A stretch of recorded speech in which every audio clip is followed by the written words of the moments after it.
Hey guys, John here from Bring the SEO. Today I'm going to talk about keyword reports.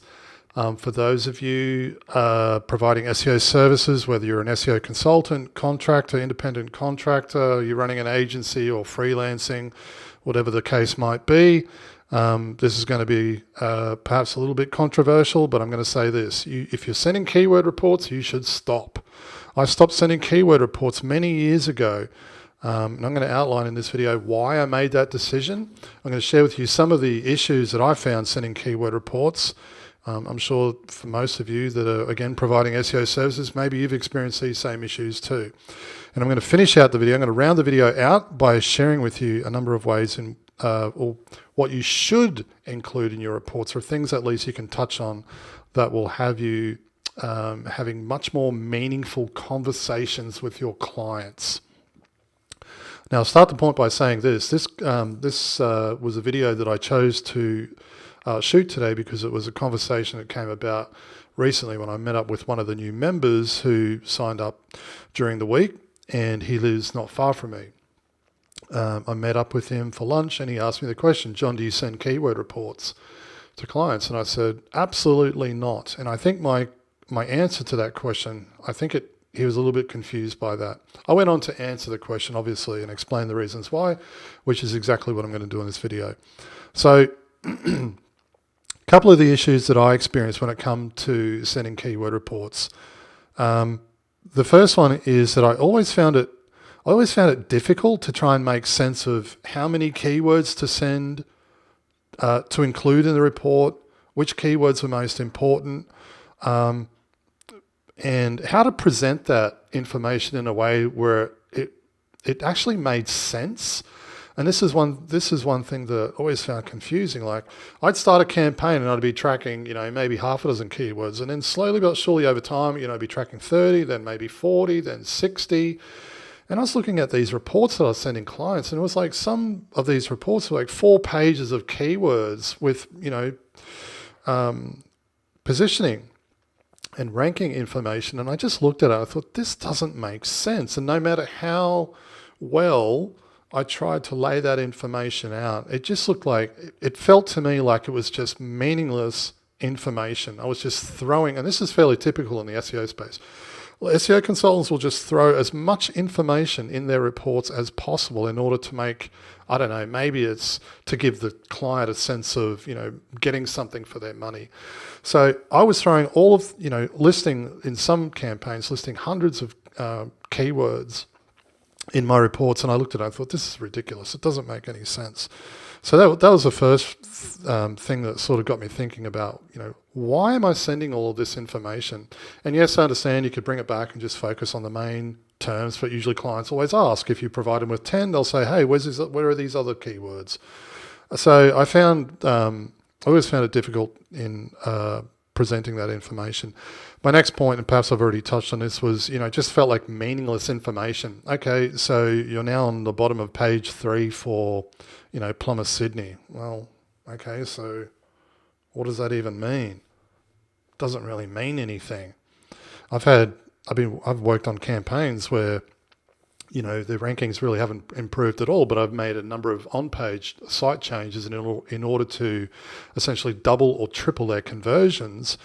And the client has got onto the end of month strategy call and said, wow, things are going really well, even though they have, their rankings haven't changed. So, providing that information, that I always found that, providing keyword reports to be in many ways meaningless information. Now, the next point here, and this is one I'm sure you'll be able to relate to, especially for those of you who are using some of the more common reporting tools, is this, and this one drove me mad. When the keyword drops even just one spot, it comes up in red in the report. Big down arrow, bold red. This thing was position 6 yesterday. Today it's position 7.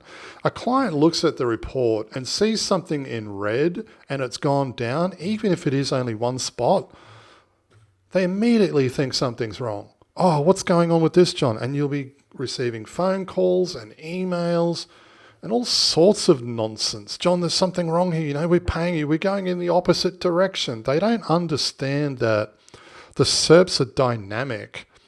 And they're not static. You know, you don't get to position 5 and then just stay there.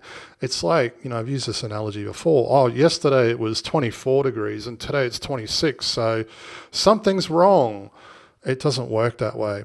So, you know, and I remember reaching out to the guys at keyword.com and I said, because that's a tool that I use and recommend, I reached out to them and said, guys, can we make anything that, you know, perhaps drops less than 5 spots? Can we just make it a neutral color?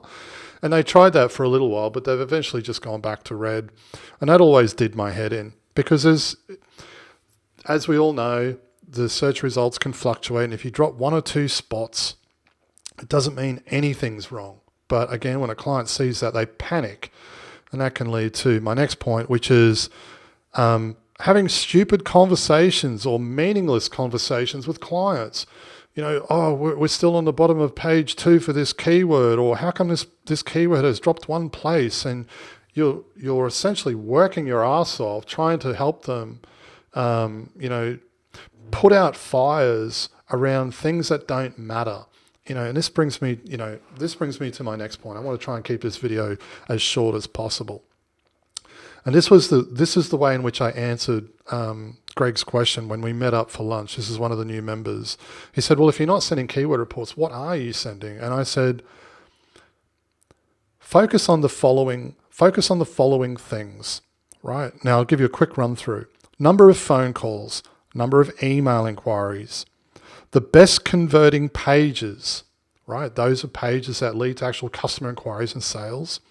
The overall site conversion rate, you want to know what the site is converting at overall, because then you can perform, you know, forecast outcomes and calculations based upon an increase in organic search traffic.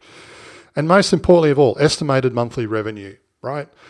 Stop sending keyword ranking reports. It doesn't make any sense. If you focus on these things, those things that I just outlined here, the client won't care less if they won't even know that they've dropped 1 spot. What they'll be saying on a call is, wow, this week, we've been really busy. We've sold a lot of these widgets, or we've had more bookings than we've ever had. Those conversations are meaningful, not conversations that, oh, you know, we're still on the bottom of page 2 for fluffy bunnies, or hang on a minute, something's wrong because we can see in the report that we've, you know, it says here we've dropped one spot. What's wrong? Those conversations are enough to do your head in. So anyway, I'll leave you with that to think about. My advice would be to take a look at the reports that you're sending to clients, strip out anything that's based upon vanity metrics or information that's meaningless, and start focusing on the metrics that matter. Trust me, you know, I talk about this no end in the training, focusing on revenue, not rankings. All right, guys, hope you found this useful, and I'll see you in the next video. Cheers.